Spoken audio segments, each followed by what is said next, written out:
as I mentioned, you are a member of the Bush family as wife to George P. Bush. How did you both meet? Well, we actually met in law school. He sat behind me in class, and little known fact, we were opposing counsel in a mock trial.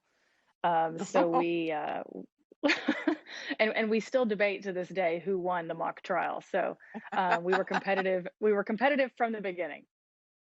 Did you have the same political values right off the bat? Did you talk about that? I'm sure that came up. I grew up in a small town in West Texas, and so I like to believe I had West Texas Republican values. But certainly, dating George P. was my first foray into a political family.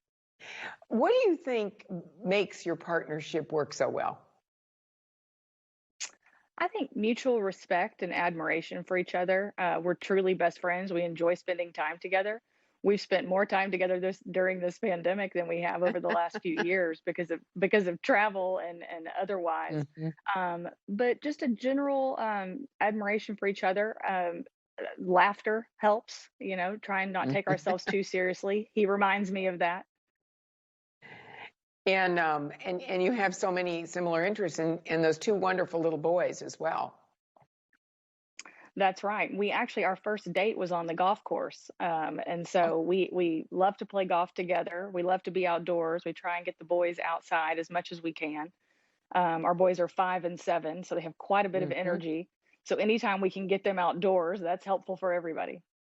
What do you think George and Barbara Bush would have thought of the 2020 election? I think they really Mhm. would have been proud of the number of people who came out, and I think Barbara Bush would be very proud of the number of Republican women who were elected in 2020. Absolutely, that was really something. And if you had to characterize what it's like to be a woman, a young woman in the Bush family, how would you characterize that?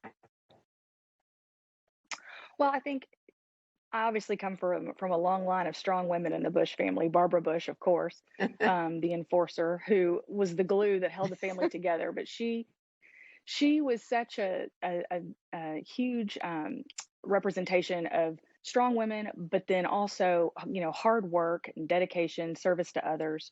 Laura Bush as well. All of the Bush family members, but she really allows you to be yourself, and to she taught us to service to others, but be true to yourself. And I think she'd be very proud of all that her grandchildren have accomplished. So many of her grandchildren have been dedicated to public service, whether that's in nonprofit roles, creating nonprofit roles, or even just giving back to their community.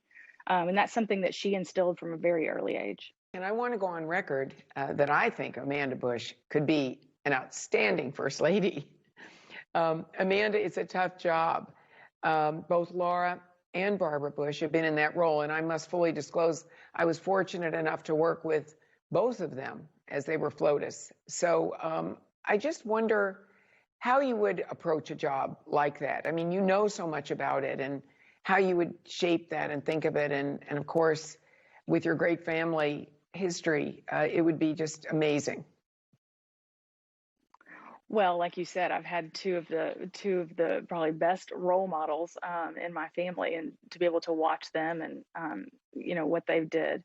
Well, First Lady, you have such an incredible platform, that I think you really should choose issues that are important to you. Literacy was always incredibly important to George's grandmother. Um, Hmm. with Laura, literacy and education as well. They did so much for AIDS in Africa, and the girls' um, education in the Middle East, which I know you're aware of.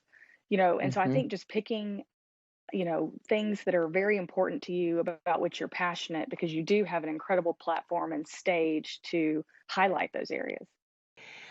What really troubles you that the mainstream media are unaware of when it comes to conservatism in this country? I mean, I think you can open any number of glossy magazines or even just family oriented magazines, and you rarely see pictures of conservative women. Does that bother you at all? It does, and especially young conservative women. It really Hmm. does bother me. I think 2020 has shown that um, women have an incredible voice, a unique opportunity, a unique perspective, and I think that it is certainly we're doing more, but there is certainly more that can be done. Although we've made headway, what does the future look like for conservative women? Well, I think that's right. I think in 2020, we were able to triple the number of women elected to Congress from 2018, which is incredible. I think we went from somewhere around 16 or 18 to 35 in just 2 years' time.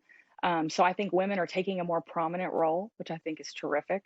I think the future, I hope that that trend will continue. I think conservative women are getting more involved in their communities, getting more involved at the local and state level, considering running for office. And I would just continue to encourage young conservative women to get involved, understand the issues, join groups, and potentially run for office.